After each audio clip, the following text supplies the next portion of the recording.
This summer, say I do. I am marrying a stranger. Like never before. Am I crazy? It's a whole new Married at First Sight on Peacock. Thank God I woke up in love. With new experts. My name is Dr. Lisa. My name is Paul Brunson. More couples. This could be the start of a very successful marriage. And more surprises. Or maybe not. Everything is just not enough. You're a little bit crazy. I don't know what's gonna happen. I want my fairy tale ending. Married at First Sight, streaming July 12th, only on Peacock. Google is offering free AI training and tools to U.S. small businesses so they can innovate in ways both big and small. Built by Google experts, the Google AI Professional Certificate equips small businesses with practical AI skills. Through hands-on projects, they can start using AI to get more done and unlock new opportunities for their business. This is a new era of American innovation. Find out more at grow.google/business. This summer, Prime Video takes you back before Legally Blonde, before law school, and into the world of Elle Woods in high school. Set in 1995, this Gemini vegetarian knows exactly who she is until her family moves from Bel Air to Seattle. Packed with iconic fashion, 90s nostalgia, and a throwback soundtrack, Elle proves one thing. Law school was hard. High school was harder. From the world of Legally Blonde, watch Elle, a new original series only on Prime Video. Watch now. Sierra has all the best active and outdoor brands you need. From athletic stuff, like a full court pickup game, swish, to athlete-ish stuff, like a half-mile stroll. Get those steps in.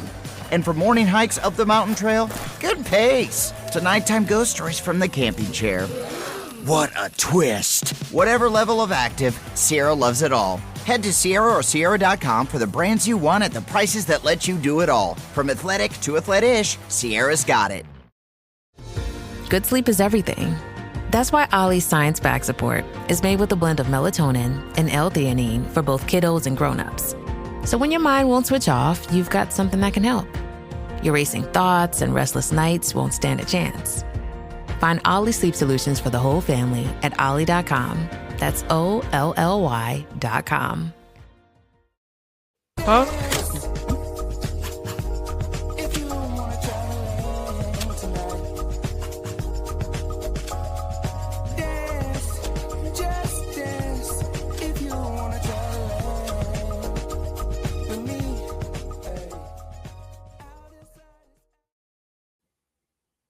Hey, what's up, fam? And welcome back again to Recap Kickback presents HOTD, the Westeros Kickback. It's me, your host, Chappell, and I am back to talk to you about Season 3, Episode 4 of House of the Dragon. And with me to talk about this episode and to give us some Maester knowledge, it's Maester Mari. Welcome back, Mari.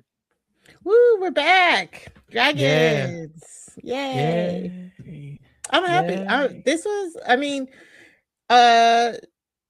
kind of a filler episode, but it's the type of filler episode that I really like. So I'm really glad we could sit here and talk about it and break it down. And we're back with all of our lovely viewers, our kickbackers. Yes. The kickbackers are back, and we're here to kick back and talk about this episode. But first, of course, thank you all for joining us, for checking us out every week, for sharing the podcast. I say that assuming you're sharing the podcast. Now is a great time to do that, or to click like on that YouTube video. If you haven't already subscribed, recapkickback.com/subscribe or youtube.com/@recapkickback. You can find us and keep up with all the content that we have, including the Vampire Lestat coverage and some other various things that we talk about here on Recap Kickback. Mari, tell me about the cups. You still in the cup business? Of course I'm in the cup business. Still repping Team Black, still filling all of your orders. Thank you so much for your orders. Again, those Team Black cups just be flying off the shelf, you know? The Team Green cup just feels more original, you know? It's like, you don't want to be like everybody else, do you? I don't know. So if you want your cup, you can rep Team Green, Team Black, whatever. I have a whole bunch of House of the Dragon decals over there. I even have a Corlys Valerian decal over there. If you want to claim the Valerian name. But yeah, they don't just be giving it out no more. You know, it's hard to come by. Yeah. Clearly. So go check it out. MariCrafts2much.bigcartel.com. That's where I sell all of my cups. And again, if maybe you don't want House of the Dragon, I have Vampire Lestat cups. I have Heated Rivalry. That's what brought me to the dance, so anything, everything. If none of that is what you want, I can put anything on a cup. So yeah, just go visit, support. I appreciate it. Yes, please do that and go get a Team Green cup. Y'all making me look bad. I know y'all out there. Like, there are dozens of us. Dozens. Dozens? Okay. Dozens. Haven't sold a one. And I might want to pull up the actual, because I'm not gonna lie, the decal for Team Green goes so hard that I'm a little jealous. I'm like kind of jealous, and nobody has bought it yet. And it's just because no matter how hard it might look, it's the substance. People know who the winners are. So I mean, they don't. Does anybody win when the family feuds? Is there really a winner here? But yeah, check out Mari's cups. Make sure you support, and thank you again for, of course, supporting us. Leave us a 5-star review. That'd be nice. And then just let other people know about the podcast so they can find it. All right, let's get into the episode. Because as you pointed out, times are getting hard now. Mari, I think we actually got a comment that I wanted to read from you. We got some feedback. It's from Being Camille AF. She says, ask Mari what episode she thinks Kristen Cole finally dies. I want to join you guys for that one if it happens. So if he dies, so if you see Camille AF on the screen when the music starts, you know what time it is. Oh my God. I saw that and I was just like, okay. It's hard out here being a Green fan, right? Especially in this episode, because we saw the rise and kind of like the I guess the real face of Ormond Hightower. We've been kind of talking about him throughout because he's been really like being hoisted as the face of the Hightower, the revolution. We know Alicent has basically given up. Her kids are off doing God knows what. One of them's wandering around pissing everybody off. The other one is missing in action. But this man here, he is very much intent on, showing what type of ruler he is, right? And we see behind him a redhead child, not to be confused with the blonde imposter from last week. Mari, we finally met Daeron. Red hair. That child clearly has brown hair. Whatever, it ain't blonde. No, which is kind of weird. I was wondering, did they dye it brown so that we could distinguish from all the other white-haired children running around? Gotta be. Or was it like when they dyed that servant guy's hair blonde, they dyed his hair brown to like hide him type thing? That's what me and James probably landed on, because in the book, I'm gonna say this right here and there, the whole thing with Alicent is all of her kids have the Targaryen coloring. They all have the blonde, the silvery white hair, the alkaline features, and the purple eyes of the Targaryens. So that was, one of the main reasons why everybody thought that they should have been the rightful heirs as opposed to Rhaenyra's strong bastards. You know what I'm saying? So Daeron, just like his brothers, has that white hair. So I mean, this might be a choice for the showrunners just to distinguish them or whatever, but yeah, this is where they're going with it. So sure, I guess. I understood dyeing the hair blonde. To me, that felt like it's easier than dyeing the hair brown. I don't know. I've never dyed hair, but like this feels like medieval times. I don't know they got a salon. Like, Mari, who doing this? Who lap was your head in, Daeron, to get this brown hair? Well, I know in modern times it's easier to dye hair brown than it is to go blonde. Oh, really? Yeah, it is. Like it's a much. I watch a lot of Brad Mondo videos. I don't know what that means. People out there will know. Dozens of them. thousands. But yeah, okay. so like bleaching your hair is a very hard process that goes wrong very, very often. It's like stripping your hair of color. Now, like adding color to your hair is way, way easier than to take it away. So yeah, I don't know who's in Westeros. TT got a salon somewhere. Right. I don't know. Yeah. I don't know. Somebody out here doing their hair. But yeah, we meet Ormond we kind of get to see Ormond rule in this episode. And it's very funny because the episode really takes us on a journey. We're being presented that this man is tough but fair, you know, and he's kind of doing things, but walking Daeron through what it looks like to lead. He's giving him little nuggets here and there, like, hey, you know, the people might be beneath you, but you still got to do X, Y, Z. You know, it's very much it's really hard to watch because you're like, okay, he's kind of a jerk, but at least he seems like he's on the up and up. But by the end of the episode, Mari, they about halfway through, we start to see little cracks in his armor, you know, where he could present himself as all put together and polite, but sometimes you got to clear the room and just call people CUNTs behind their backs and just scream at the top of your lungs. Yeah, Ormond is a very captivating character here, in a sense of just the overt power that he tries to exude without it feeling overbearing at first is very interesting. Yeah, like housing his soldiers within the house, like forcing the people of Tumbleton to house soldiers as we do. Trying to think if we know. Maybe I'll leave that to the end. Okay. But forcing these soldiers in the houses, and then like in front of the Lord's wife, who I loved her down. She was like, Rhaenyra is the queen, okay?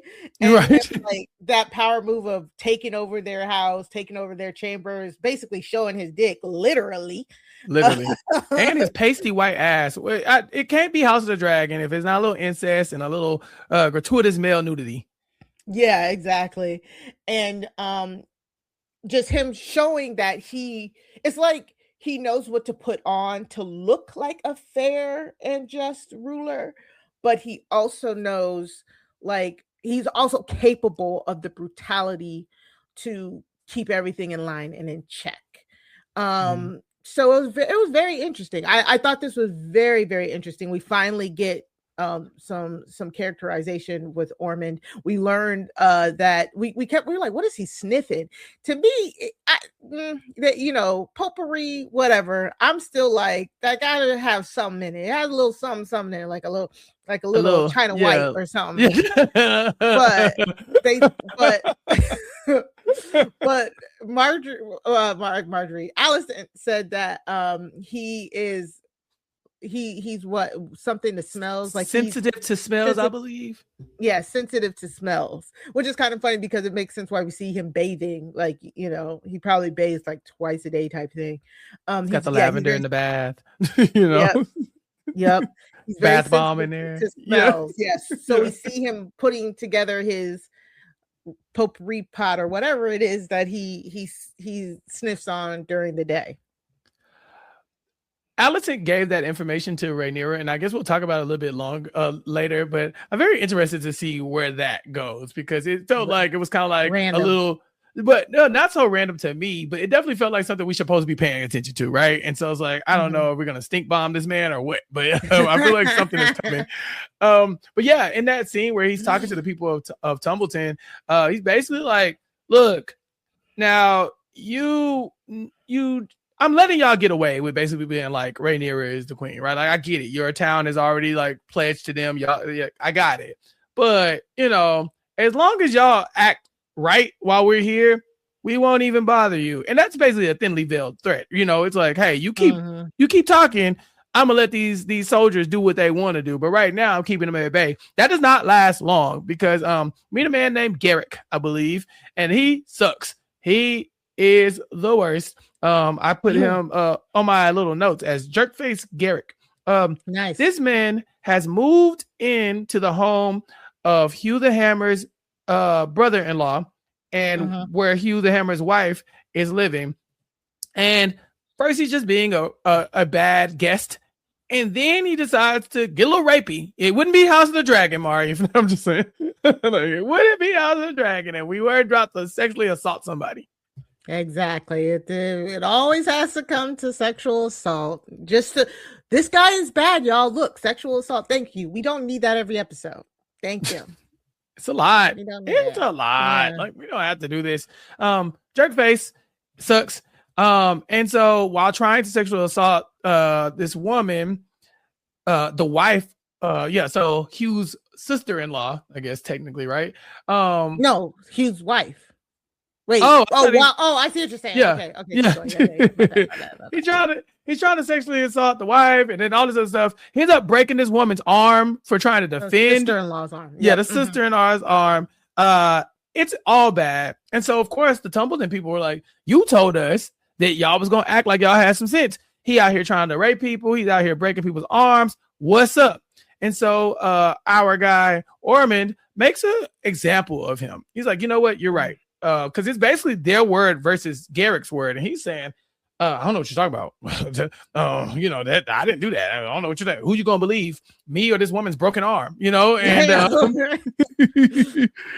and rightfully so, Ormond sides with this family, and they say, okay, well, we're gonna do something to you, and we're gonna break your arm. What was the first thing they said they were gonna do to him? They're gonna geld him, which means what does that mean? That means they're gonna castrate him. They're gonna cut off his dick and balls. That was commonly the punishment for rapists. I didn't know that's what that meant. I didn't either. I was like, oh, they're gonna do something to him, and then I was like, well, it could be worse. You're just walking around with a broken arm. No, and then gelding. And then didn't they keep him a part of the army? He was like, yeah, and you can stay, and you still got to come back to work. But you better act like you got. I was like, wait, you're gonna take the king's jewels, and then also and then also break my arm, and then force me to clock in.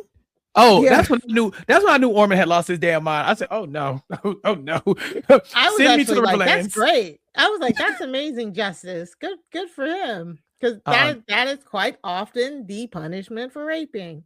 And that's it comes from like gelding. It's like gelding like a horse. Like there's types of horses that are called geldings that I think they do that too, so that they're something. So yeah, that's what it was. Anybody that will order your junk to be chopped off and your arm to be broken and still expect you to clock in is diabolical. Ormond should have kept him hands to himself. He's a madman. This man is crazy. I was like, listen, it's the clock in for me. That's the part where he loses me. Why do I have to come back to work, sir? Fire me, kill me. Just let me die. So, in that moment, like you said, it does feel like, okay, we got some justice. This man does seem fair. He took these people's word for it. He didn't have to. But later on, we see that, oh no, he's got a little lesson for Daeron. We learn a lot about Ormond in this moment where we see him talking to Daeron, because we find out that he really, really does not agree with the dragons. And Mari, correct me if I'm wrong, but this comes from the Hightowers being so connected to the church. Yeah. So again, I was gonna kind of put this in the book corner, but honestly, it's not it's just more it's just backstory. It's not a spoiler. It's not a spoiler. So yeah, so we all know that the Hightowers, their seat is Old Town. Old Town is the seat of basically it's like the Vatican. It's like where the maesters and the grandmasters, that's where they go to study. That's where they go to study and become maesters, and it's like the seat of the faith and stuff like that, right?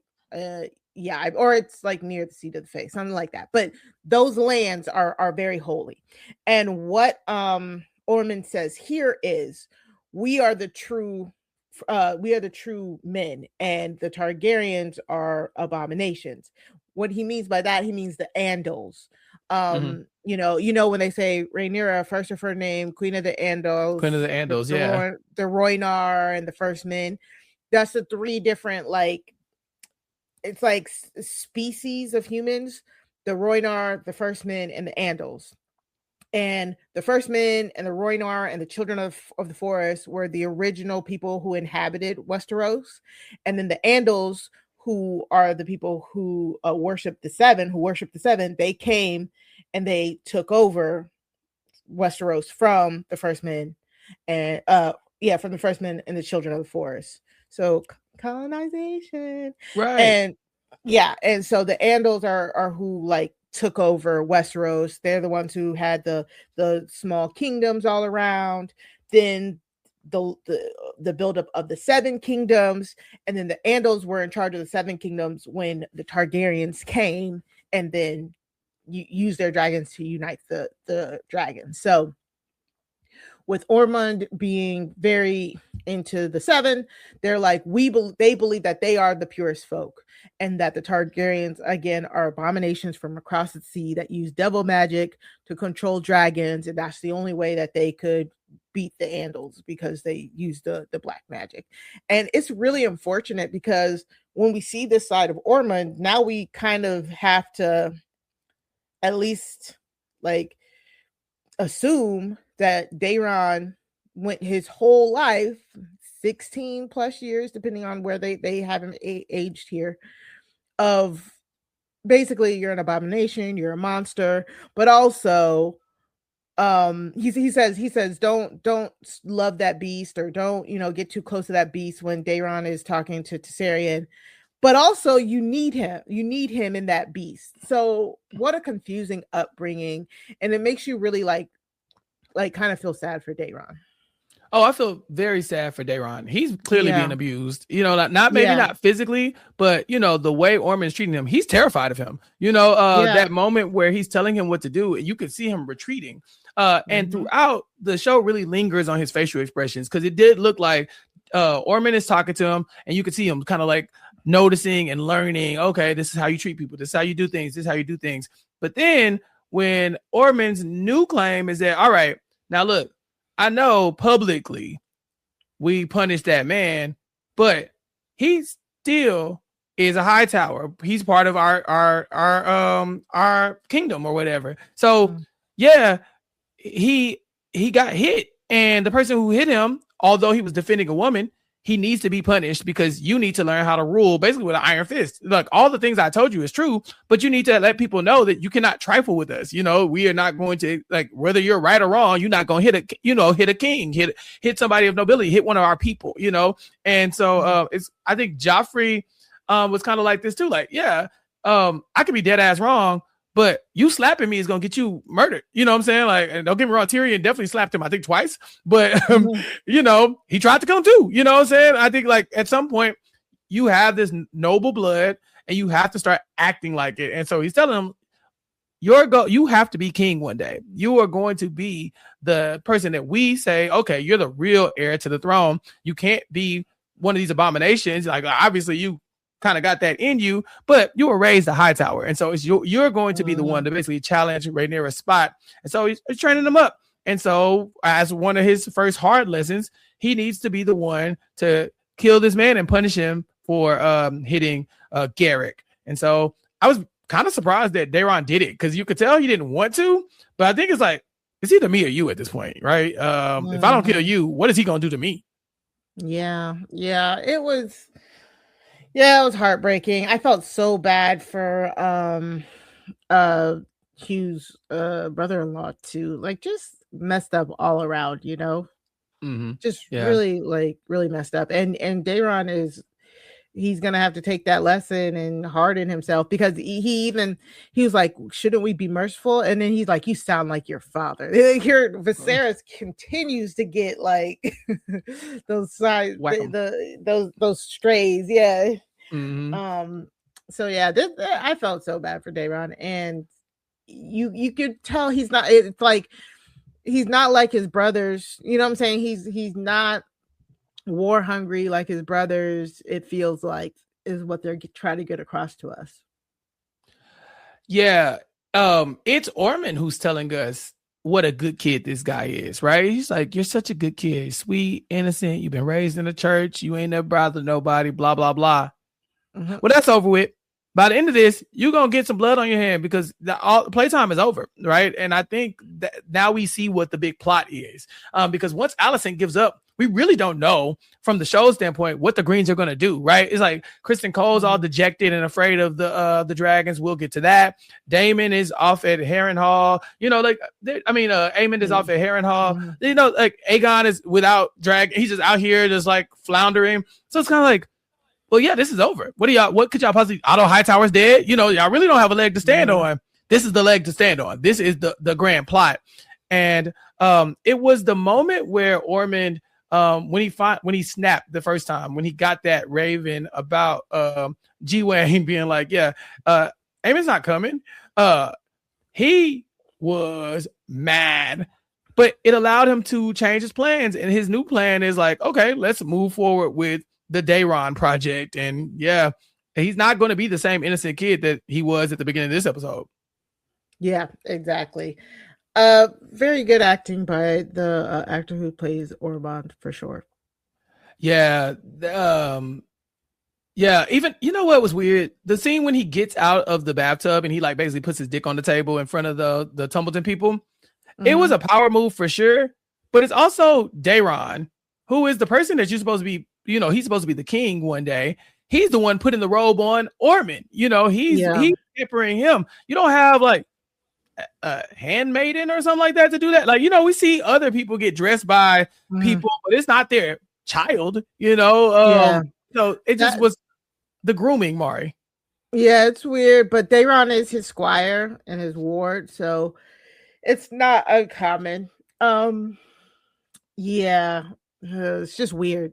Like, it's not uncommon, but it's weird. Yeah. Well, yeah. And that's how I knew that was Daeron too, because I was like, oh. Mm-hmm. Oh, you picked up. Oh, like, this is okay. Got it. Yeah. So yeah, for me, I was just looking at it as this is just Ormond like really flexing his power, because although he's going to try to get Daeron on the throne, he plans on being in charge, right? Like he wants him to be a figurehead. Yeah. Ormond is like, he's not going anywhere. And I think G-Wayne was the one who said that he's not a coward and he's not like stupid. And then Alicent said like he's very learned. He's a scholar. He's a scholar. Yeah. So we definitely got all those sides of Ormond tonight. That's for sure.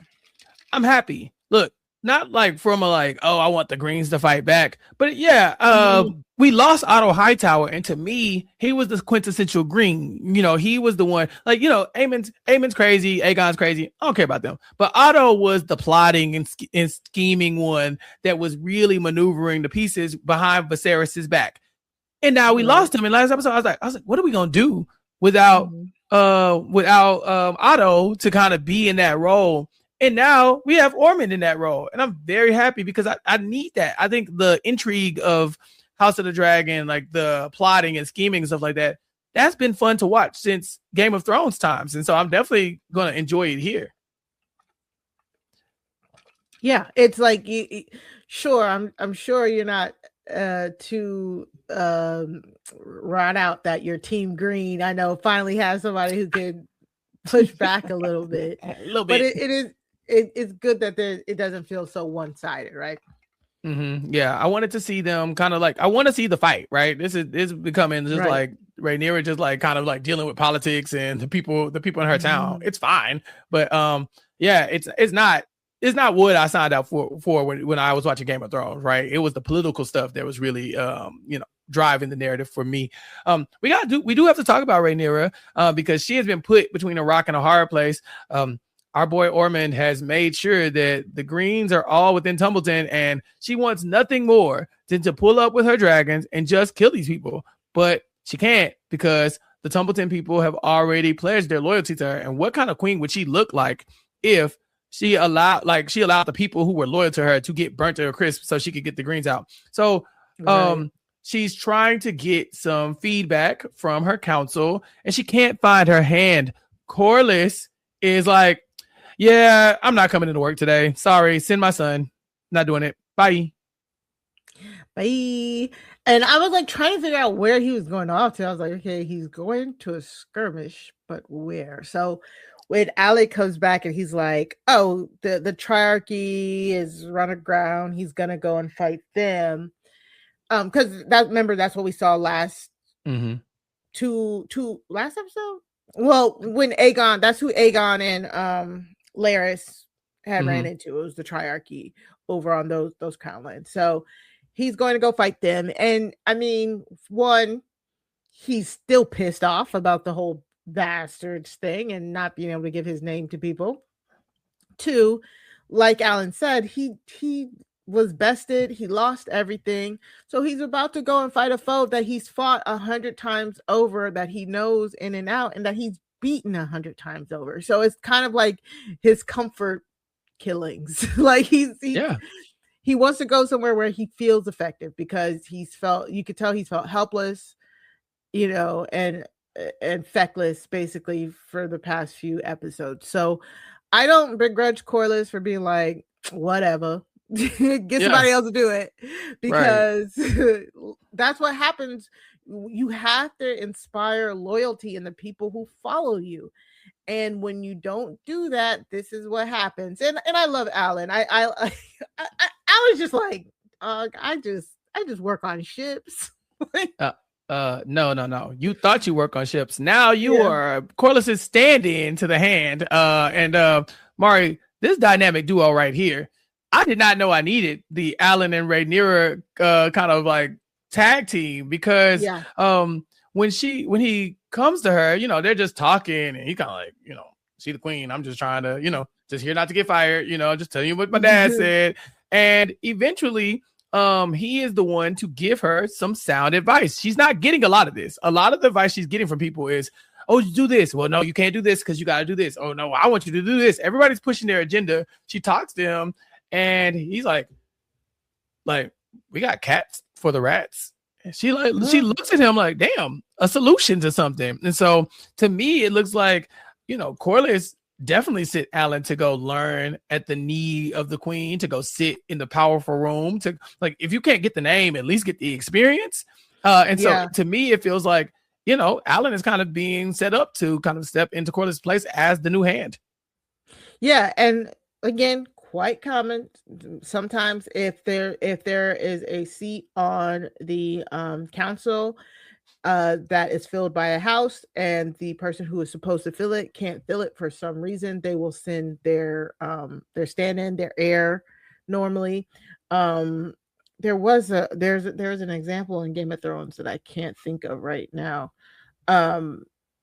But yeah, that's quite common. And I think this is also good because Corlys does know, like, Alan being in her face and being of use could probably maybe have her change her mind on her decision about the name and all of that. So it's a win-win.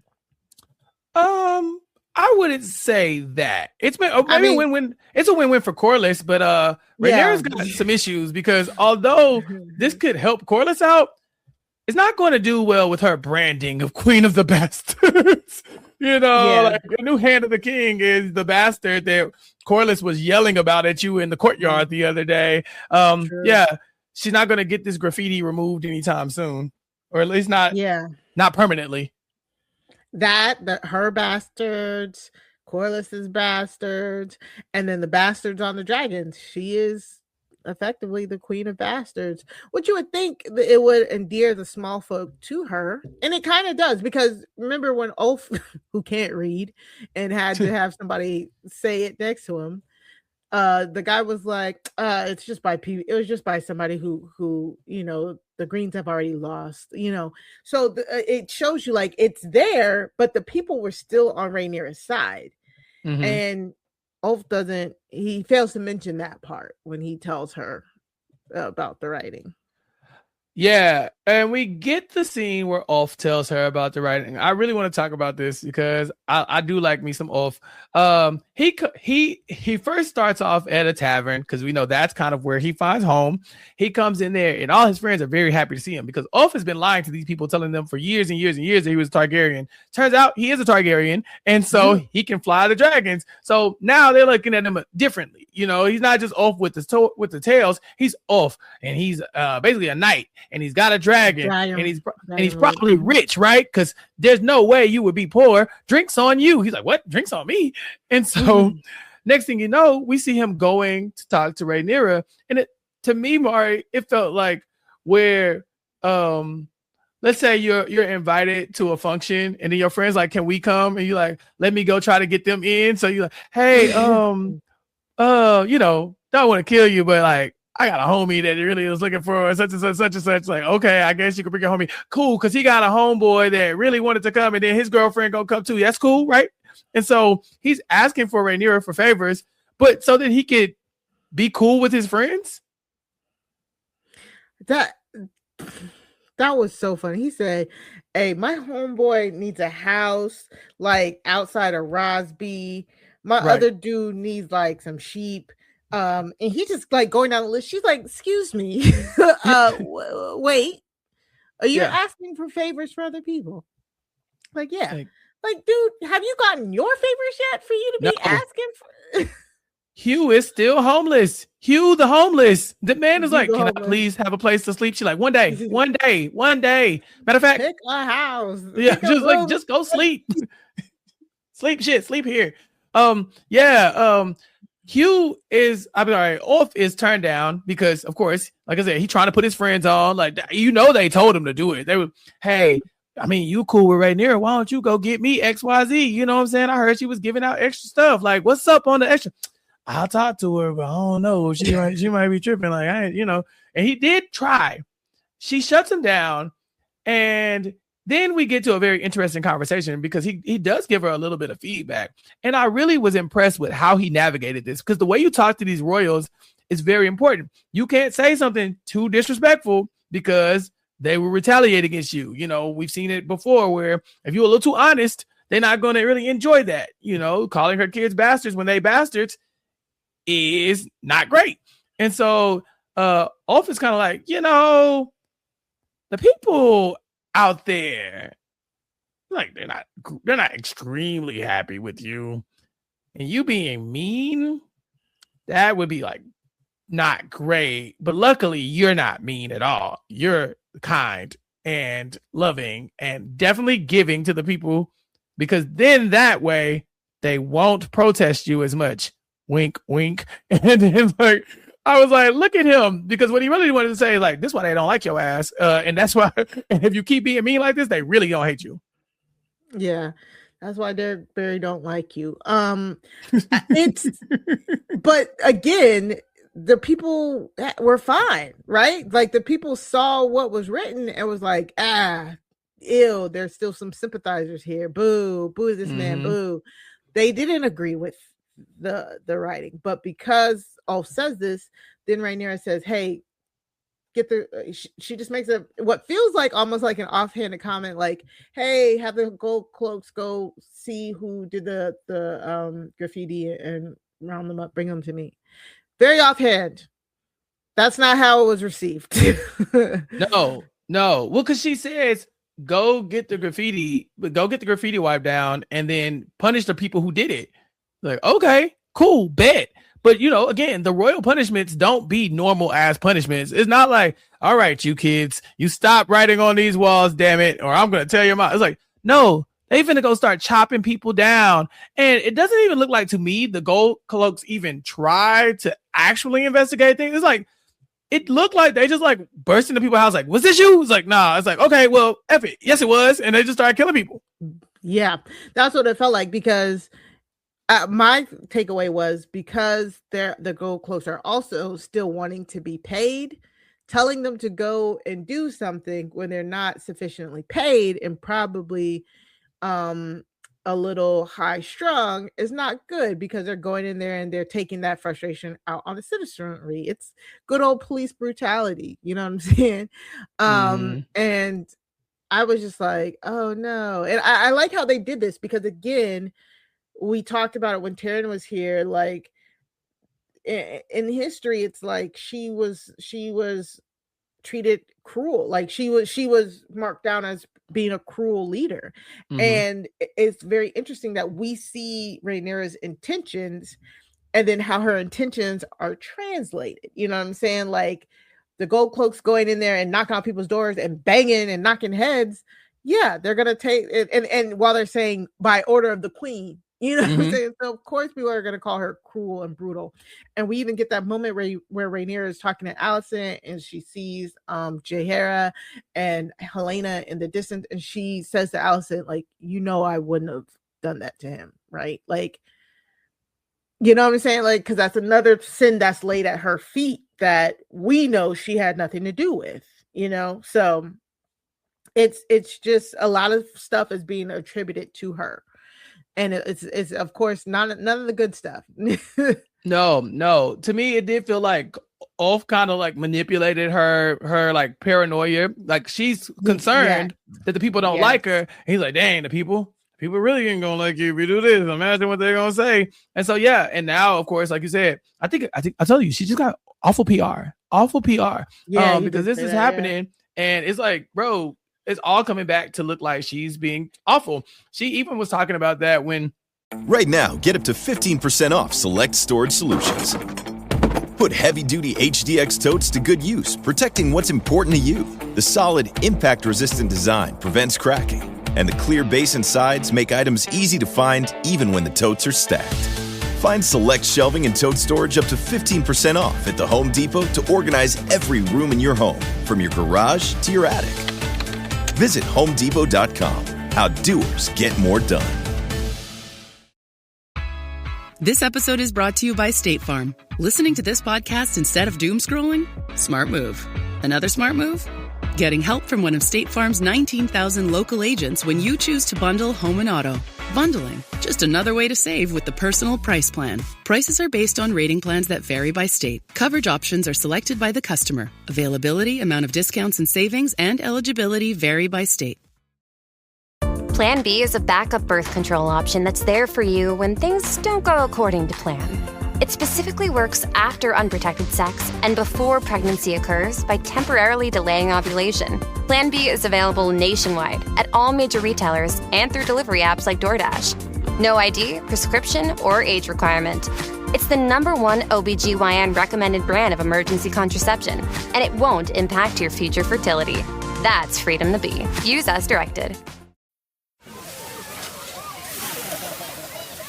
This summer, serve up the Cookout Classics, Kraft Mayo and Dressing. Toss green salads with delicious ranch dressing or zesty Italian. Serve smooth, craveably creamy potato salads with mayo. We all know it's not a cookout without Kraft. Chevy is called the heartbeat of America for a reason. With SUVs made to move with your rhythm. The versatile Equinox tackles your entire day. The spacious Traverse fits your crew and your whole weekend. And Trax brings style with value you can count on. All infused with tech that has your back, so your drive always hits the right chord. Chevrolet. Together, let's drive. Introducing Taco Bell's new Jalapeno Citrus Salsa. With bright citrus, real red jalapenos, guajillo chiles. Usually, you add sauce to the food, but when the sauce is this good, the food is just there to get the sauce to your mouth. That rolled quesadilla, not a rolled quesadilla anymore. Now it's a sauce shovel. Taco Bell's Jalapeno Citrus Salsa. Get it with any item on the Cantina Chicken menu while it's here. At participating U.S. Taco Bell locations for a limited time only. While supplies last. Contact store for availability. This episode is brought to you by Google Chrome. You think you know a browser, but Gemini and Chrome? That's new. It can help you with practically anything on the web, like restoring a vintage motorcycle from a 50-page restoration blog, or finally break down that long article you've had open for weeks. Gemini and Chrome is here for it. Ready to make anything online make sense? There's no place like Chrome. Check responses, setup required, compatibility and availability varies, 18+. I get so many headaches every month. It could be chronic migraine, 15 or more headache days a month, each lasting 4 hours or more. Botox, onabotulinum toxin A, prevents headaches in adults with chronic migraine. It's not for those who have 14 or fewer headache days a month. Prescription Botox is injected by your doctor. Effects of Botox may spread hours to weeks after injection, causing serious symptoms. Alert your doctor right away, as difficulty swallowing, speaking, breathing, eye problems, or muscle weakness can be signs of a life-threatening condition. Patients with these conditions before injection are at highest risk. Side effects may include allergic reactions, neck and injection site pain, fatigue, and headache. Allergic reactions can include rash, welts, asthma symptoms, and dizziness. Don't receive Botox if there's a skin infection. Tell your doctor your medical history, muscle or nerve conditions, including ALS, Lou Gehrig's disease, myasthenia gravis, or Lambert-Eaton syndrome, and medications, including botulinum toxins, as these may increase the risk of serious side effects. Why wait? Ask your doctor. Visit BotoxChronicMigraine.com or call 1-800-44-BOTOX to learn more. If we knew more about our sleep, what would we do differently? Would we go to bed at a consistent time or take steps to reduce interruptions to our sleep? With Sleep Score, Apple Watch measures your bedtime consistency, interruptions, and sleep duration. Then, every morning it combines these factors into an easy-to-understand score from 1 to 100. So you'll know how to take the quality of your sleep from okay to very high. Know your sleep score with Apple Watch. iPhone 11 or later required. Did you know Sam's Club isn't a store? It's actually a club. With cool finds and like a whole community. It's a club. Of course, Jason. It's in the name. Sam's Club. Oh, yeah. Come join us. Sam's Club. She was talking about how she couldn't just burn down Tumbleton. She's like, they're gonna call me Magar Returns. I was like, close. Something like that. So yeah, it was fun to watch. But I kind of take pause at something she said. She said, "Oh, Allison, you know I wouldn't have killed that baby." It's like, weren't you just about to kill Dayron yesterday? Didn't you just have me saying goodbye to my son for the first time? Like, would you? But not the baby, not the grandbaby. Not the grandbaby. I would have killed your son. Yes. She was going for the sons. I already killed your daddy. And I was about to kill your son that is completely innocent. But I wouldn't have killed that baby. He's not innocent. He used the throne. Dayron did nothing. He was that nice little Christian boy we just saw in this episode. Remember, now look, he didn't kill somebody today. She was gonna let him take the black, remember? Oh yeah. She's just gonna send him beyond the wall. See, look at you. Send him to the wall. That girl talking about lies. Oh, I'm spreading lies. They're like, I wouldn't have killed. That's a girl. Yes, you would have. You would have, or you should, lady. You better stop letting these little babies rise up. They all gonna challenge you at one point, like that. And it's crazy to say that, knowing that we find out in this episode, kind of randomly, that there might be another person who can challenge Rhaenyra's spot for the throne. Helena's pregnant. I don't know. Like what? Who is the baby daddy? Helena, you've been outside. How long has it been? Since who? Since like Aegon. You can't possibly think this is Aegon, baby. I don't know. She used to say he used to come home drunk and force themselves on her. Ugh, Helena, please. And my mind is like, go on and whip up some of that moon tea. Let's go ahead and knock this one out. But for a woman who just lost a child, in a gruesome way, she's probably not really interested in doing that. She's probably like, dang, not to say you could use one child to replace another, but mentally, she's probably like, I'm not going to squander an opportunity to raise a child because I already had that and it was taken from me. And so, yeah, I don't think she's going to be willing to, do what it takes to get rid of this baby. But if she's found out, Rhaenyra is not going to be happy. And I know Rhaenyra said she wouldn't kill no babies, but she probably should. Yeah. And I mean, in the books, her and Aegon have 3 kids, and the third kid isn't here. And I was actually hoping, and I actually was kind of glad that they didn't have the third baby in the show. Because I thought it was an okay storyline to cut. So I don't know if maybe that's this here. That could be that's my only guess. this is definitely baby number 3, right? Yeah, this is number 3. Yeah. So there you go. It's, I guess, in the book, is it Aegon's baby? Yeah.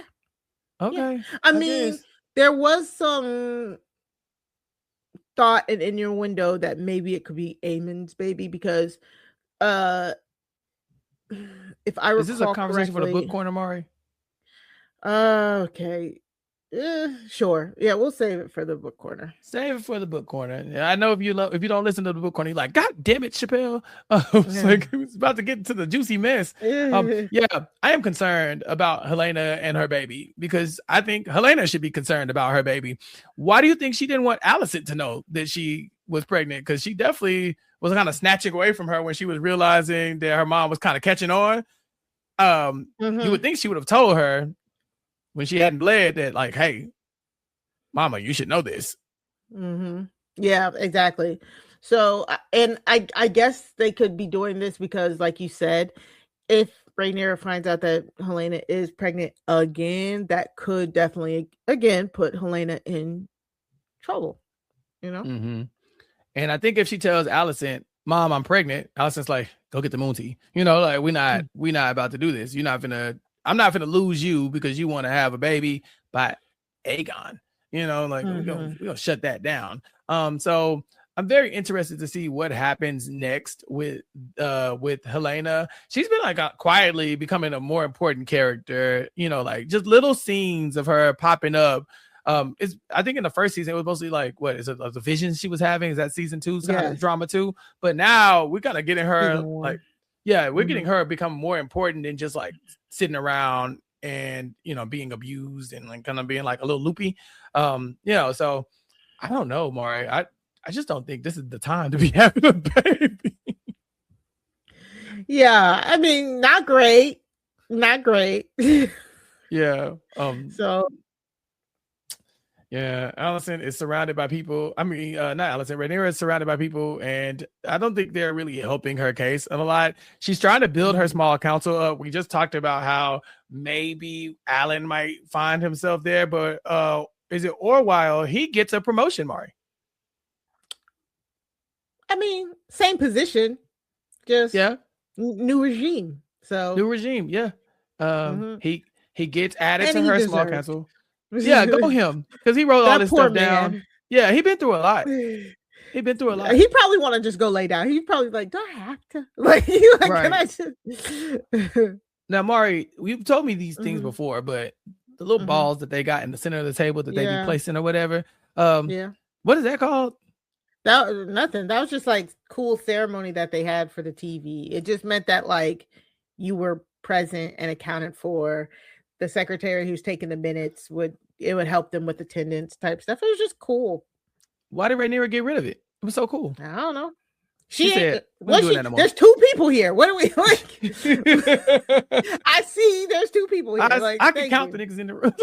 Yeah, I see you niggas. Because my thought process is I assume like you put the ball in so that even if you have to leave your chair, people will know that you are present and account for. You just might not be here right now. Okay, got it. All right. So Grand Maester here is here to give his advice, and he has some very interesting advice for Rhaenyra. He says, so what if the crown the church won't like validate your claims here? Like you don't really need them.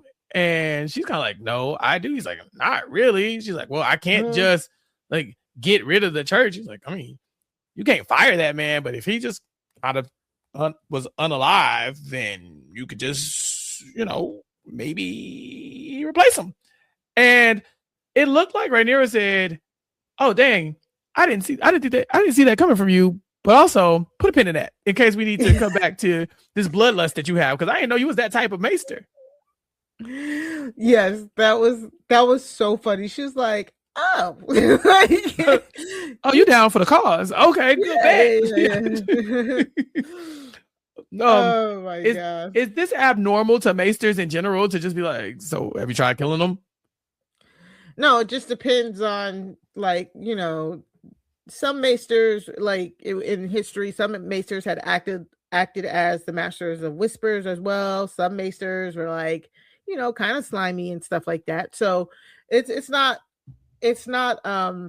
unheard of. I think he was kind of like testing the waters. He's like, are you you cool with killing the church folks? Yes or no? It's like both of them were like, what we he said, say when. Maybe. Nope. Okay. We'll see. All right. We'll see. Yeah, we ain't gotta talk about it now. We ain't gotta talk about it right now. Yeah, let's circle back. Let's go back to that. Circle back. Yeah.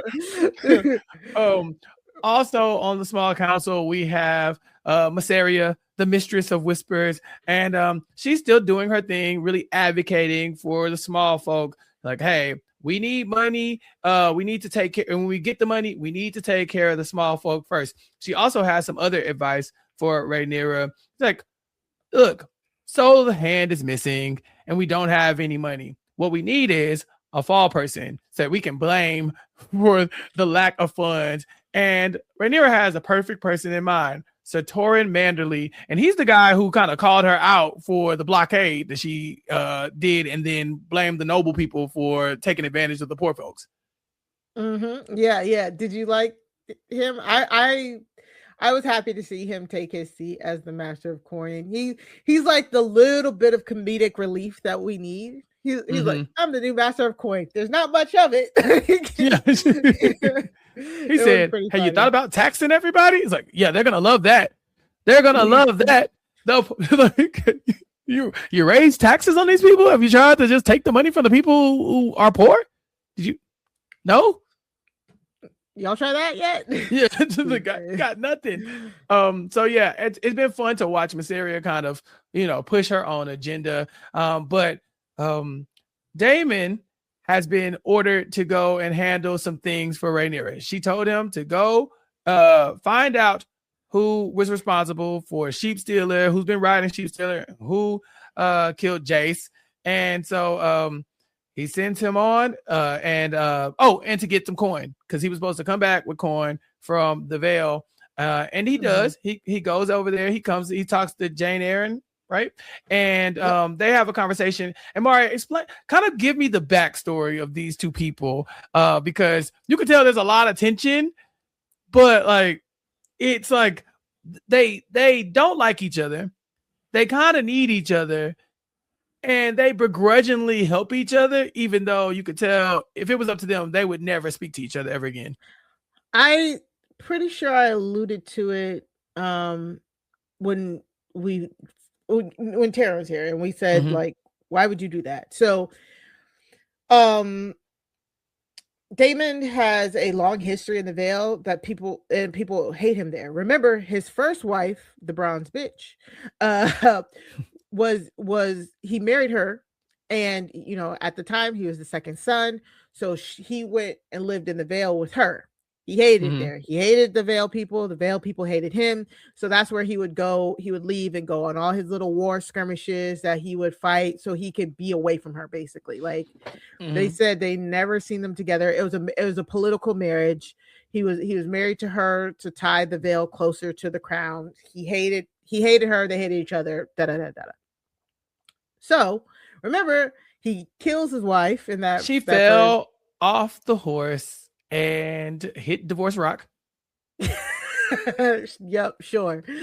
And so, and everybody thought and knew and suspected that he was behind her death in order for her to marry Laena Velaryon. And so the people of the Vale do not like Daemon. Daemon does not have a good reputation in the Vale. So that's why when she sent him there, I was like, like this is supposed to be like a semi-diplomatic mission, and this you're sending Daemon to the Vale. And so again, Lady Jane is related to them by blood via Rhaenyra's mom, but it's tenuous at best. It's been 20 plus years, Lady Jane, just like she said, she was like, y'all promised me a dragon, y'all give me a baby. I ain't send you nobody. So what we finna do? And Damon was like, well, if you want me to get up out of your hair, you're gonna give me some money. And she's like, ugh. Fine, and just leave. And that's why I was glad they brought that up, because I was like, it's been 4 or 5 years, so people might not have remembered that. But she's like, yeah, we thought we'd never see you again after your lady wife suspiciously died. She fell. Yeah. Damon is successful. He gets the money. He's trying to build the bank up. But when he gets on his dragon, Caraxes? Yeah, Caraxes. Okay, bam, I'm back, baby. When he gets on Caraxes, we see more dragon defiance. This has been a recurring theme this season, or at least in these last few episodes, where if your dragon decides that, yeah, you're kind of in charge, but you're not all the way in charge, I'm still running this, then they're going to do whatever they want. And this dragon has something to show him. And so instead of listening to anything Damon had to say, it took him on a side mission. I said, dang, can't nobody control these things. It's almost like you shouldn't be riding them, but they do. And when they get to the cave, Damon notices somebody he hasn't seen nor cared about in so long. This woman has not crossed his mind. He ain't thought about her, and she know it. This is Rhaena, and Rhaena has a new look. She said, I'm not doing this no more. I'm done. I cut my hair. I'm off this. I'm never coming back. Leave me alone. I don't know what it's the Olivia Pope, the Annalise Keaton, like, I'm down bad. Yeah. So I got my natural hair going. This was crazy. First off, Caraxes is such a beautiful dragon. Probably the most, and when I say beautiful, I mean viciously scary looking. Just amazing. The Bloodworm is probably one of the best designed dragons on this show. And so when Caraxes is like, dog, there's something going on over here. And not obeying Damon is crazy, because Damon is a horrible father, but he is a good dragon trainer and dragon rider. So Caraxes is like, yeah, we gotta go over here. Yeah. So we get Damon talking to Rhaena here, and it's still just kind of like he hasn't thought about her, because he thought she was safe in Pintos. Like, he had asked her, they asked her to do one thing. They said, can you please stay with the crown princes and make sure they are safe? She said no. Like, why? Like, but we know from the first season, Rhaena always felt like an afterthought amongst her family, because she was never a dragon rider. So her father and her mother really didn't care for her. Well, her mother died when she was younger. When her mother died, Baela was taken under Rhaenys's wings, and she was being groomed as the heir to no, technically Rhaena would have been the Lady of Driftmark, but Baela was being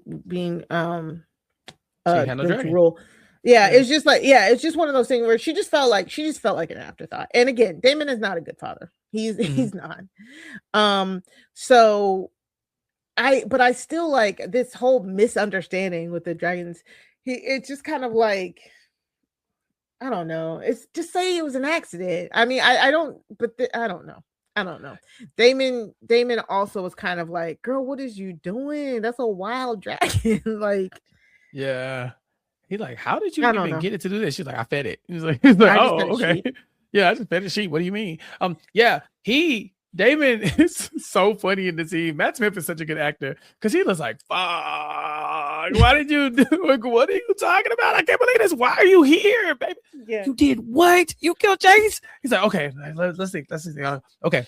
It was good. Just tell Rhaenyra that it happened, but it wasn't like, she's like, I'm not finna go be faking that lady face. Like, he's like, okay, let's just lie.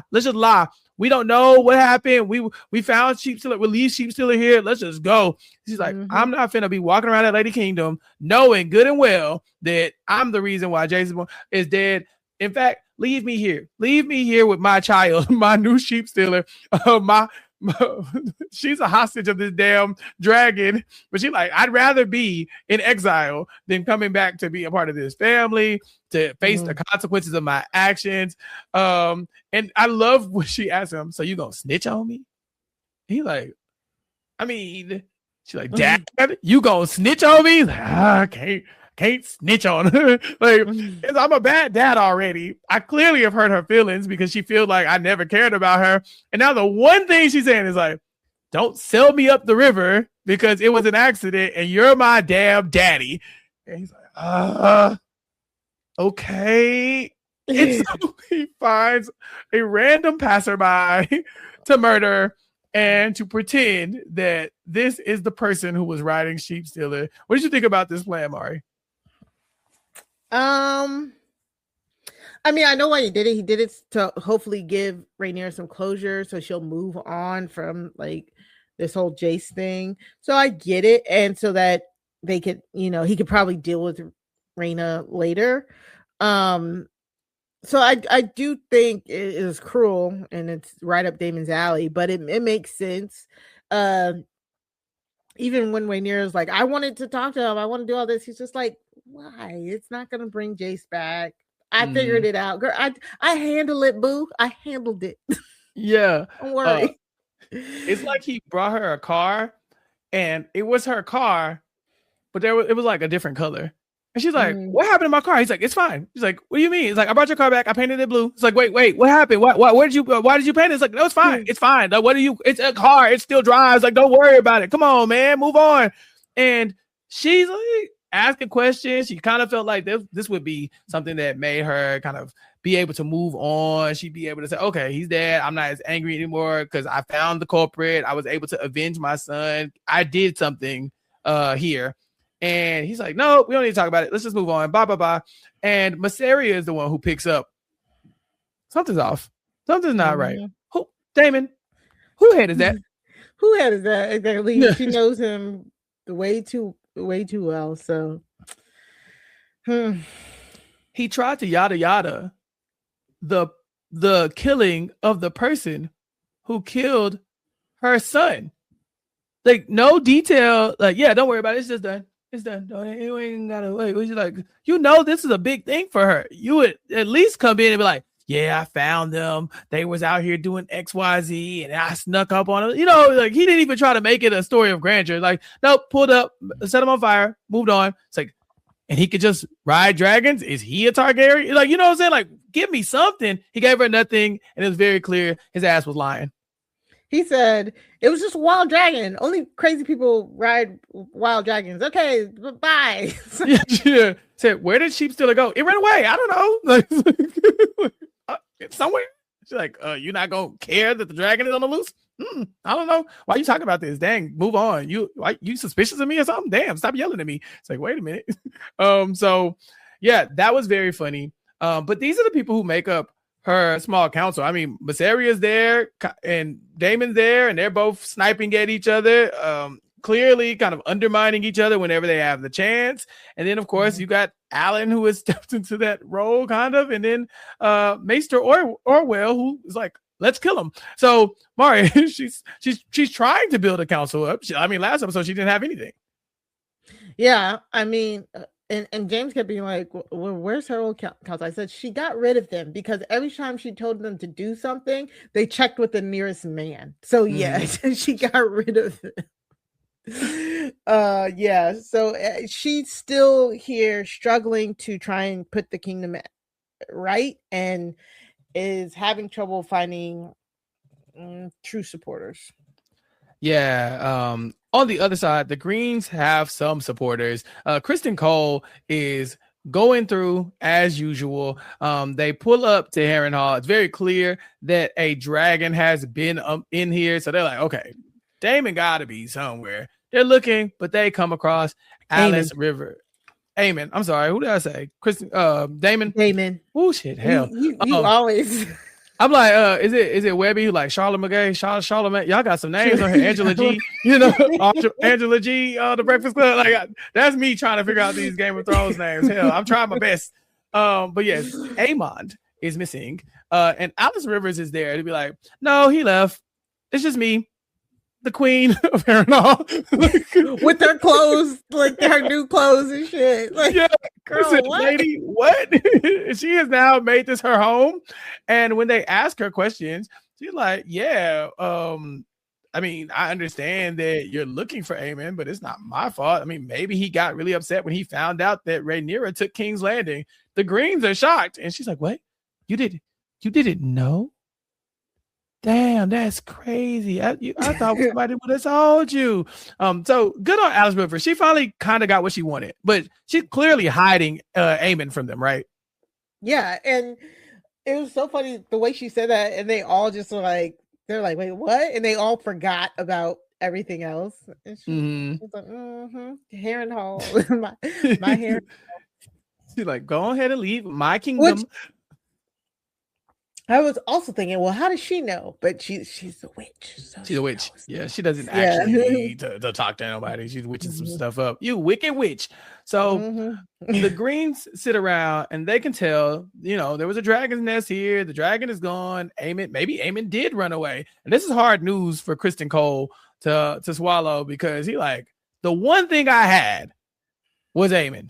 Me and Aemon had plans, like Allison was doing wild stuff. Rhaenyra betrayed me, but Aemon had my back. If he left, then damn, I don't really, again, betrayed, from his point of view. He's like, what? He wouldn't have done that to me. I think it's G-Wayne who's like, look, people suck. G-Wayne is pessimistic. He don't like nobody. He's like, hey, people suck. Why don't we just kind of wrap this thing on up? You start stretching.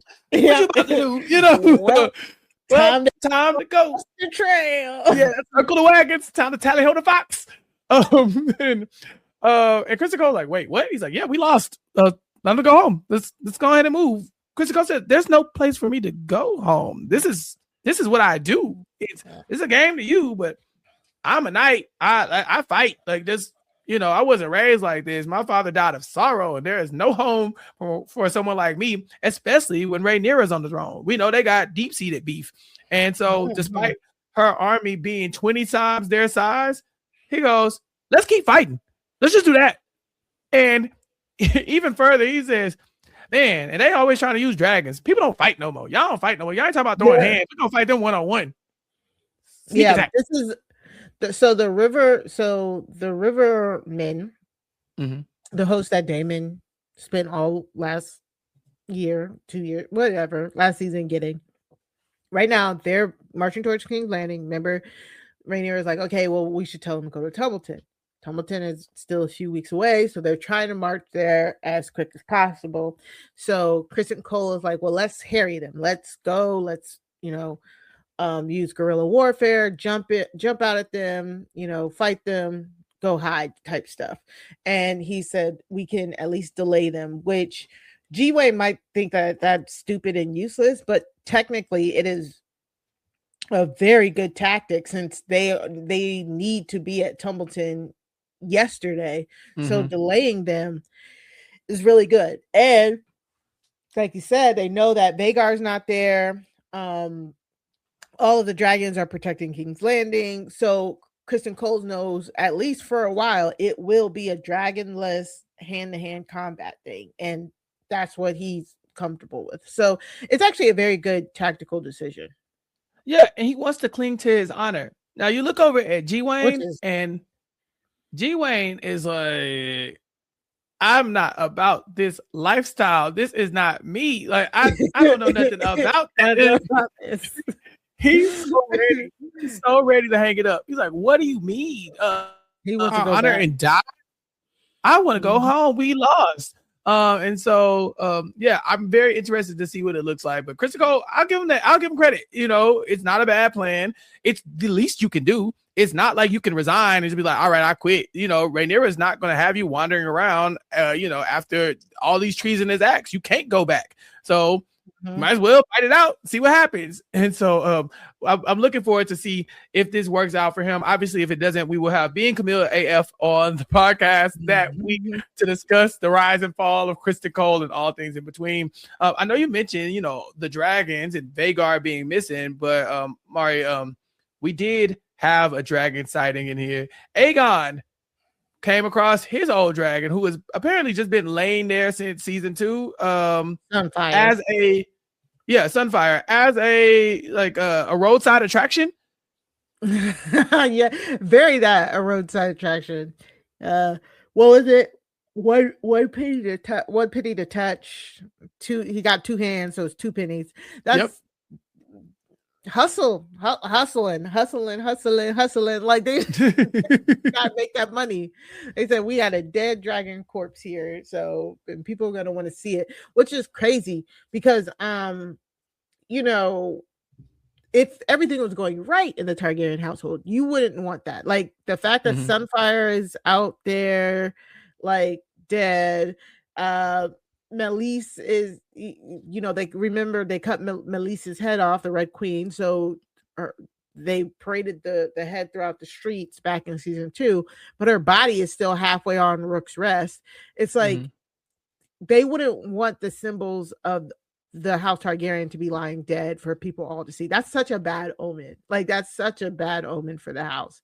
And it's indicative of where this is going, right? Yeah, it also it's a bad omen, but it's still there it is again, that bad PR. We saw this in Dunk and Egg a little bit. They walk in and they see, oh, we making fun of the dragons. Oh, we're gonna chop your puppet hands off. Like that's we're not gonna do that. This is a sacred thing to us. And so to have these random small folk out here, selling touches for a penny, it's a bad look. Now, Aegon is a very interesting character because he's pretty one note for the most part.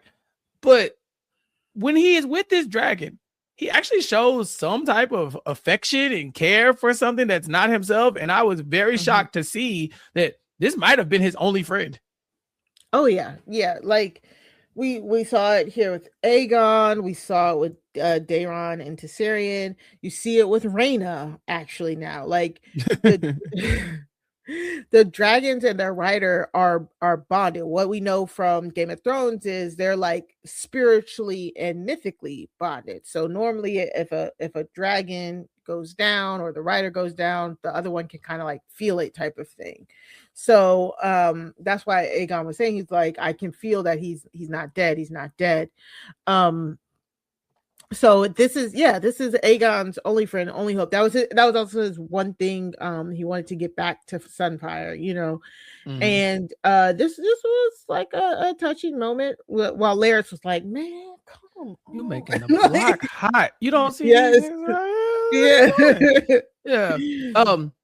Aegon has no chill at all, even despite the things that he has gone through. Despite the way people think about him, despite the things that he has seen, despite the way people have tried to kill him multiple times, I will give him that. He's staying 10 toes down. The only time he folds is like in the face of sure death. Now, he will provoke sure death, and once the blade touches him, that is where he will fold. But this man is like, I'm not going to pretend like I'm not in love with this dragon because all these people sitting around me are starting to realize that I am the fled king. Like I'm not going to stop. When they go into town and they are, where did they end up at? Where was this place? This is Rook's Rest. So this is Rook's Rest. Okay. Yeah. So this is where season 2, episode 4, that battle, the Battle of Rook's Rest, where Aegon and Aemond fight against Rhaenys on Meleese. So this is Aegon revisiting Rook's Rest. And remember Larys was like, let's go to Duskendale because that's where they'd have a better chance of finding like a boat and passage. And he said, I want to go to Rook's Rest. He's like, why? Right. And it's because Aegon wanted to see Sunfire. I was hoping to reunite with Sunfire. So yeah, this is a request. That's why the dragon's body is still there. It should have been like you said, it should have been garrisoned with Kristen Cole's men, but Kristen Cole and them moved to Harrenhal. Hall. And all of the people who'd worked in capturing have been captured, taken wherever. Like at this point in the war, it's not worth the guards to guard it. So it's kind of like just slowly becoming a refuge from people around the area who have lost their houses or something. And then we have this guy, what's his name? Jonas. Janos. Yeah, it's taken over. And I was like, all these Janos, like Janos Slint was a horrible guy. All these Janoses are horrible guys. But that's what happened. It's like the people are trying to kind of do with what they have type of thing. And there's always a dick who will take advantage of it while also providing protection for them type thing. So it's like a makeshift new town, technically. Yeah, Larys and Aegon show up as Tangleton and Tangletongue and Mangleface, and they are trying to, just lay low. Larys tells him, just don't draw any attention to yourself. Stop telling people you're the king. Stop telling people you have royal blood. They're trying to kill you. And Aegon's like, yeah, whatever. I'm gonna do what I want to do, and he does. And every time someone tells him to do something, he's defiant. Every time somebody challenges him, he's not gonna shut up. He's like, you can't make me shut up. Like it's just so fun to watch because I'm like, bro, they gonna kill you. What part of this are you making the block hot? Don't you understand? But he finally messes with the wrong one because when Janos decides, oh, okay, you clearly gonna keep talking back. I'm either about to kill you or you're about to kiss my feet. And we see this man, Aegon, do something that he was never planning on doing ever in the history of the world. Because Aegon, he's all in on I am nobility. I am royal blood. Like, I am not bowing to y'all. I'm not doing nothing, y'all. I ain't eating that. I'm not doing that. I don't play that. You gonna kiss these feet or you gonna die. And the feces feet kiss. That's nasty. To all me, you had to do is shut up. Just shut up. All you had to do was shut up. You should have shut up at the dragon. You didn't. You could have shut up over here. You could have shut up when y'all was in the when y'all was initially escaping, and you wouldn't. He just can't let it go. He's gonna cling on to this royal blood and this seat that he thinks is his forever, and it's gonna be the detriment of him. And now you out here kissing nasty boots. Right. It's just the house down. Exactly. It's like, just shut up, man. Just shut up. Yeah, it's disgusting. So we see him kind of like, it kind of reminds you what they did to Theon, and they made him reek. Like, it feels like this is the reekification of him. They're trying to break him. Now it's not as bad because, Reek kind of went through, but it's fun to see somebody like Aegon kind of run into these walls because all you have to do is just stop sucking so bad, but he cannot help himself. Mari, I have a question. There's a scene where Rhaenyra is going and she's trying to figure out what was Otto Hightower talking about with the Red Keep. He said, I want all the information that they've had. Anytime these people have been corresponding with each other, what was from the Red Keep to Ormond. It's like they clearly have a plan because there's no reason why Ormond would be just kicking it in Tumbletown. What was going on? We found out that Otto Hightower was completely like writing him letters, but to no avail. Like, they was not writing back at all. And so it looks like Ormond has been operating outside of the rule of the Seven Kingdoms this whole time. Like, the Greens were not in charge of him. Right. It definitely could be that. It could be that Otto knew that something like this might happen, so his replies were going out, and his summons were going out, and Ormond's replies were coming in a different way. That could have happened. But yeah, him operating outside of the purview of the Greens could be it too. I wish they would have told us what Otto was saying to him so we would know, but I don't know. That was very strange. Yeah, it's like he's been writing, but nobody's been saying anything back. And I was like, well, obviously, if you are ignoring the calls of the people in the crown, they're gonna stop supporting you. You're not going to be able to reap the benefits of being a part of this. You just living on on emancipated land. Like, it's like they're like, all right, well, we're our own country now. And so Ormond has been kind of moving outside of the Greens' purview this entire time anyway.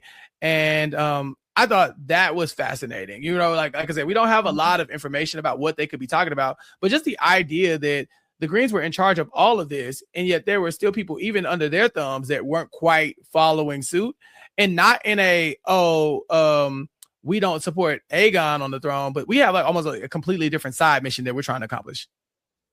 Yeah, exactly. It's, again, because what is assumed, what we find out, what Larys finds out is the small folk think that Aegon is dead and that Aemond killed him, and Aemond is gone. So if that's the word that is spreading, now Ormond is in the right to now raise up Daeron as the restore the official line. So it's just a lot going on, and it just goes to show you that, like, in medieval times, messaging, we couldn't text your homeboy and be like, dog, they got dragons over here. Like, you couldn't do that. You know what I'm saying? Like, so news and strategy and plans and communication often get misconstrued and stuff. Like, lost. Yeah. So there's a lot. It was a lot, but to me, those were all the big moments of the episode. Is there anything I missed before we get into the book corner? No, I think you got everything. All right. The So book if you corner is going to be real quick, everybody. All right. So listen, if you're listening to this and you are opposed to any of the information in the book because you just want to enjoy the show for what it is, this is your time to tap out. We will catch you next week as we talk about season 3, episode 5. But if you are looking for Maester Mari's expertise, wait no longer, because we are now entering Maester Mari's book corner. Boo, boo, boo, boo. The only thing I'm going to talk about, since I not accidentally, but I interweaved a lot of the stuff into the original thing, because there's still some stuff that they changed from the books. I'm like, okay, I'm not gonna. Yeah, I don't think I want to spoil it just because it still might happen, type of thing. So, but the biggest thing, Helena's pregnancy.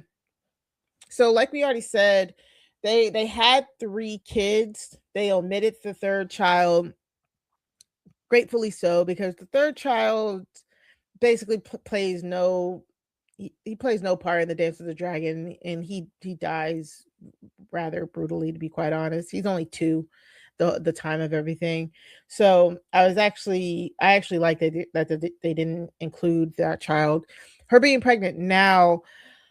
The only other thing was, in the books, they Helena and Aemond were actually a lot closer. Like, remember in the first season, we said this every time, but Aemond says, oh, if it was up to me, I'd marry Helena, I'd do my duty, I'd become king, blah, blah, blah, blah, blah.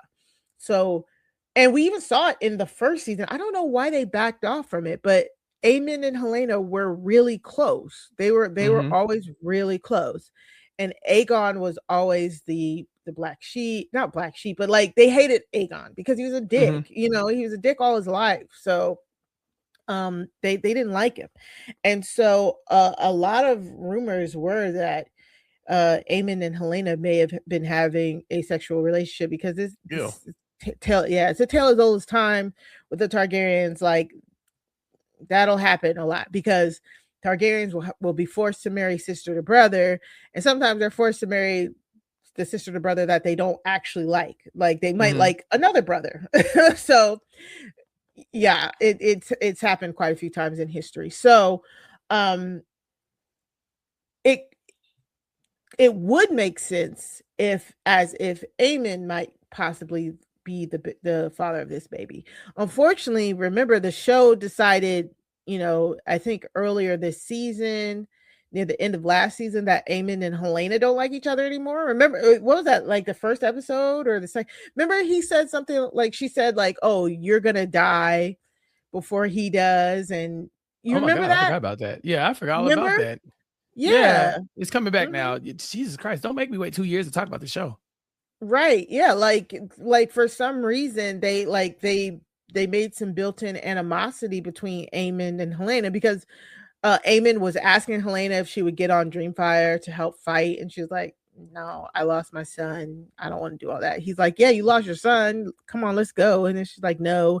And then remember when he came back and she was like, she was clacking his teeth like, did you hurt Aegon? And like, it was just, they just started putting some weird tension between them. So so technically now it doesn't make sense if that was to be Aemon's child. So I don't know. My only guess was she was previously pregnant basically before everything started.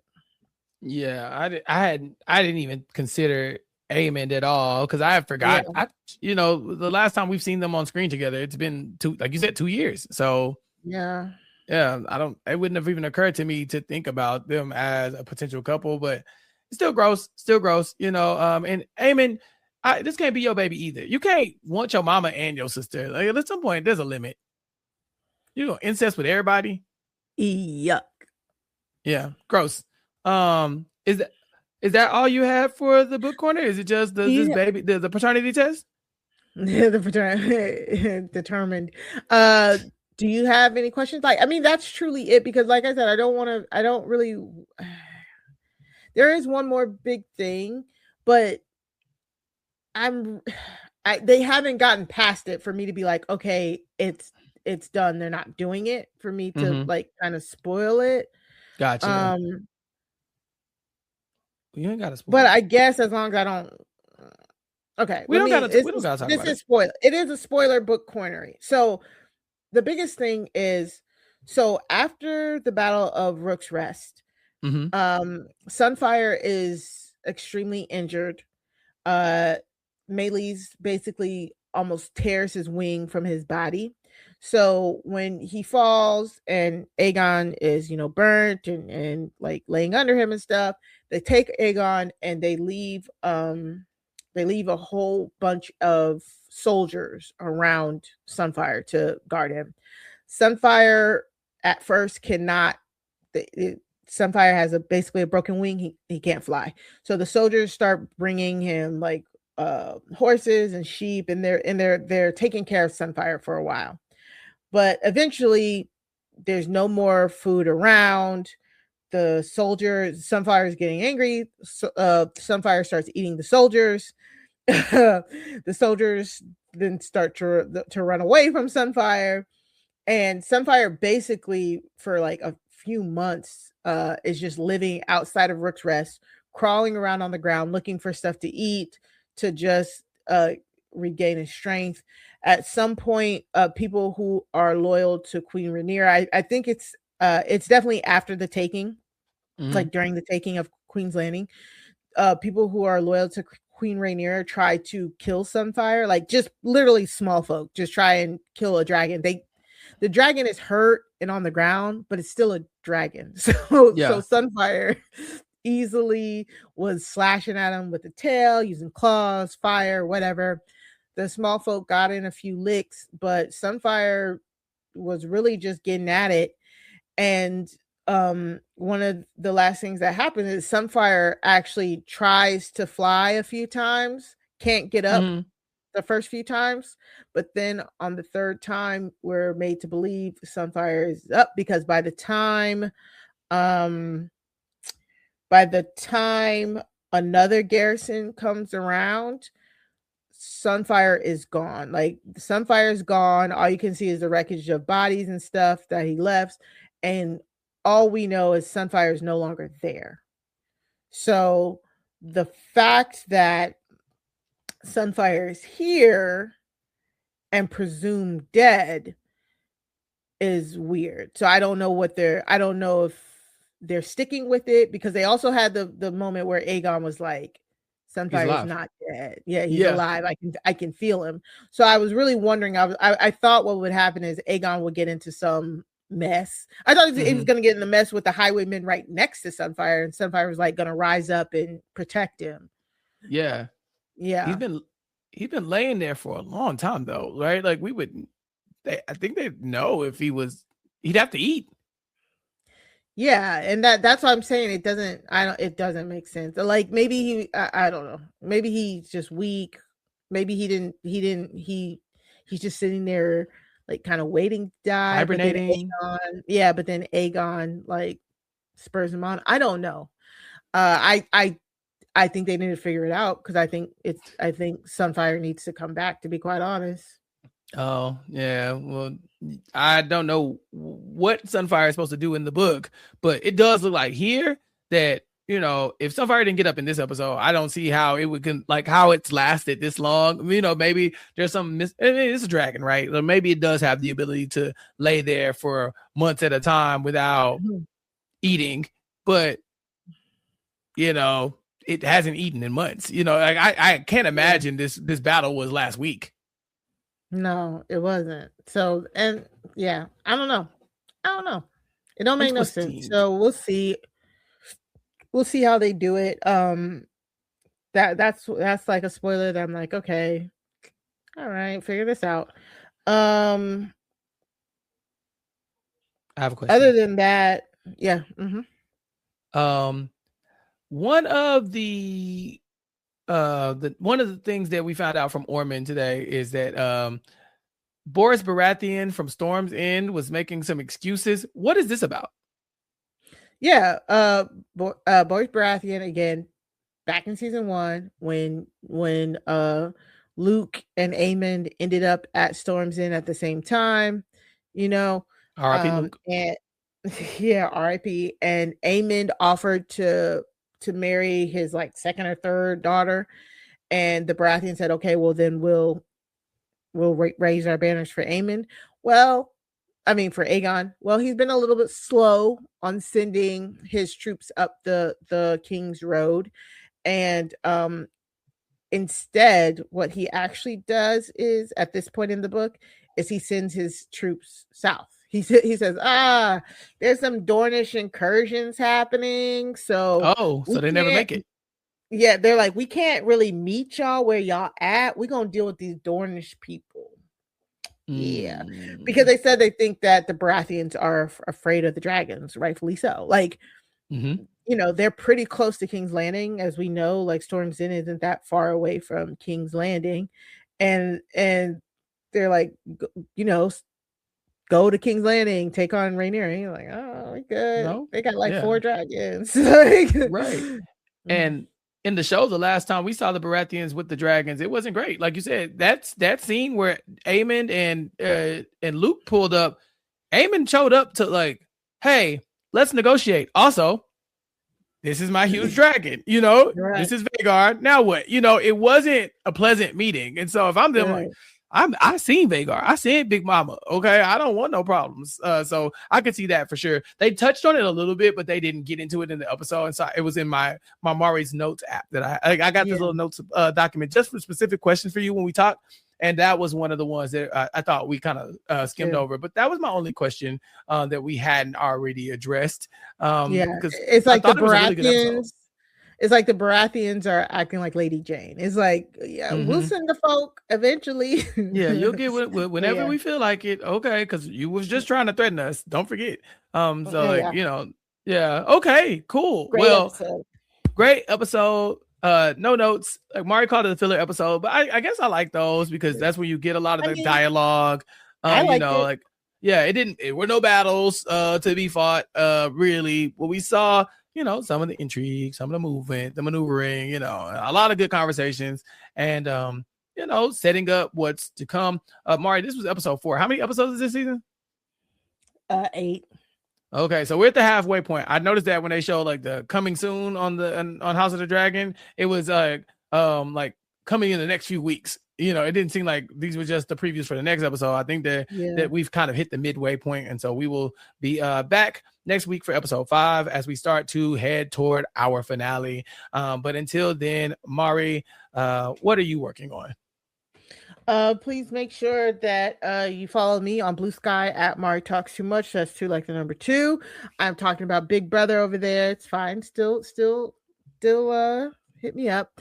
Also over on Crime Scene, me and Sarah Carradine bring you true crime every Tuesdays. We just finished our coverage of Worst Neighbor Ever, which was crazy on Netflix. I believe coming up we will be talking about Shipwrecked, the Tale of the Concordia. So that documentary that just dropped on Netflix. So make sure you follow us on Crime Scene by going to crimescenepod.com so you can subscribe wherever you get your podcasts. You can also follow Crime Scene at Crime Scene Pod. That's Crime SEEN Pod, wherever you get your pod. Oh, sorry, on social media. And again, buymeacoffee.com/crime scene pod, crime SEEN pod.com. We found out that some of our supporters were following the wrong crime scene on Buy Me a Coffee. Yeah. So make sure SEEN crimescenepod.com. And also, again, I know you guys are losers, but I did want to share these Team Green decals that I have. Are there any real winners here when we're at war, Mari? Like, it's the way y'all celebrate these things on the black side. It's just, I don't know. I wouldn't. But look at this. Saying, look how cool this looks, y'all. Look how cool that is a very cool decal for a team that is losing so badly. One of the people in this lost his head, but whatever. It's still a very good decal that I can put on a cup for you. So make sure you go to maricraftstoomuch.bigcartel.com if you want your own custom tumbler. I'm gonna order another tumbler, and I just want all the people that the blacks then lost in the last few episodes. Like put Jay, Salute, like I put them all on a t-shirt. Yeah, put them on a t-shirt, airbrush it, call it a day. Make sure y'all get a cup from Mari. Also send it to your friends, put it in your groups or whatever, your little your House of Dragon, Game of Thrones, Reddit threads and all that kind of stuff. Help us promote it, so people can get the cups. These are cool cups. Mari, we have reached 2,909 subscribers on YouTube currently. Close. So close. So we need we're trying to get to 3,000, and so 91 subscribers left. So if you haven't already subscribed, recapkickback.com/subscribe, youtube.com/@recapkickback. If you do that, we can get closer and closer to our 3,000 mark. We've been doing this for 3 years. It would be so nice to hit the 3,000 mark. So please help us do that. If you already subscribed, thank you so much for helping us get this far. We cannot do it without you. Tune in for the Vampire Lestat coverage if you haven't already. Chantel and I are still covering VH1's Rock of Love live on Sundays. And then, of course, we're going to try to bring extra supplemental content for the people who don't watch those 3 shows. And so that should be coming soon. You can also catch me talking about Big Brother on RHAP. But that's it. Mari, we'll be back next week to talk about House of the Dragon. Y'all ain't got to go home, but you got to get the hell up out of here. We'll talk to y'all next time. Peace. I've been trapped behind Maria. Isolated like it's North Korea. Smaller city with some bigger dreams. The wall is cracked, I'm looking in between it. The world is yours, but man, I gotta see it. They say it's hard, but man, I gotta see it. The air I'm breathing can't feel my chest. Wait on life, I wanna hold my breath. I'ma get in my goddamn self. Hey, it's Ryan Reynolds here from Mint Mobile. Now, I was looking for fun ways to tell you that Mint's offer of unlimited premium wireless for $15 a month is back. So I thought it would be fun if we made $15 bills. But it turns out that's very illegal. So there goes my big idea for the commercial. Give it a try at mintmobile.com/switch. Upfront payment of $45 for 3 months, $90 for 6 months, or $180 for 12-month plan required. $15 per month equivalent. Taxes and fees extra. Initial plan term only. Greater than 50 gigabytes may slow when network is busy. See terms. Capture your favorite summer feeling with Pandora Jewelry. Discover a collection inspired by the sunshine, freedom, and moments that make the season unforgettable. From sun-kissed metals to personalized pieces, ready to be engraved with your summer mantra. Each design moves with you, from beach days to golden nights and every memory in between. Shop Pandora Jewelry's new summer collection, in-store or online at pandora.net, and let your summer unfold. This summer at Wolf Trap, Lizzo, Josh Groban, Erykah Badu, John Batiste, Tedeschi Trucks Band, James Taylor, and many more. Tickets on sale now at wolftrap.org. Ouch. This knee is killing me, but I can't stop training. The marathon is in 2 weeks. Let's get on ZocDoc and find a doctor to take a look at that for you. Okay. Here's a review. Dr. Craddock really takes his time. No, I don't have time. What about Dr. Charles? His patients say he can help find a quick fix, and he's in network. Great, now we're talking. Book it. Booked. 1 mile down, 19 to go. Bring it on. You've got options. Download the ZocDoc app today. Athletic Brewing Company crafts award-winning non-alcoholic beers for those who want to be part of every round. With over 185 flavor awards, they're exceptional NA beers that fit your lifestyle and any social occasion. Summer's full of good times, and Athletic fits right in.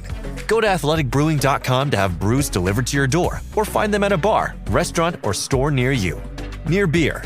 Athletic Brewing Company, fit for all times.